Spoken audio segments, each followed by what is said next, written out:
কবিরউদ্দিন আহমেদ ভাই সহ অ্যাডভোকেট আবু বকর সিদ্দিক মিলন ভাই সহ অনেক নেতৃবৃন্দ, নাম বললে অনেকের বলতে হয়, আমি যাদের নাম বলতে পারি নাই ক্ষমা চেয়ে নিচ্ছি।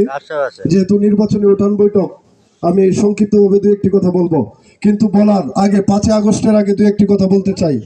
আজ আমরা অনেকেই দলের সাথে সম্পৃক্ত হয়েছে।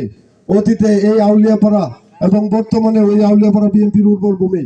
2018 সালে জাতীয় নির্বাচনে আমরা যখন নির্বাচন কেন্দ্রে দায়িত্ব পালন করি, তখন আমাদের এই আউলিয়াপাড়া, কয়ারখালী, পাঠাবোগা শহর নির্বাচনী কেন্দ্র ছিল আমাদের কয়ারখালী পাঠাবোগা সরকারি প্রাথমিক বিদ্যালয়। তখন আমি আমার অবস্থান থেকে নির্বাচনের দায়িত্ব পালন করার সময় হাবিব ভাই এজেন্ট ছিল, মূল এজেন্ট ছিল আউলিয়াপাড়া থেকে। আমি সর্বোচ্চ চেষ্টা করেছি আমার অবস্থান থেকে প্রতিরোধ করার। তারপরেও আমাদের এলাকার মাধ্যমে আপনারা অনেকে হেয় প্রতিপন্ন হয়েছেন। আমি সকলকেই, আমি যেহেতু কয়ারখালীর সন্তান, আমি আপনাদের পায়ের নিচে 2 হাত জোর করে মিনতি করছি, আপনারা মনে কিছু রাখবেন না। আল্লাহর হস্তে আমার দিকে তাকায় আপনারা ক্ষমা করে দিবেন।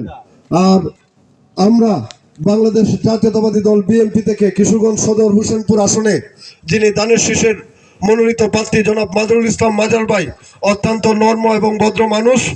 আপনারা বিএনপি না করেন, একজন সাধারণ ভোটার, তারপরেও আপনারা আশা রাখেন মাজারুল ভাই পর্যন্ত গিয়ে ওনার সামনের চেয়ারে বসে ওনার সাথে আপনার সমস্যা নিয়ে আলোচনা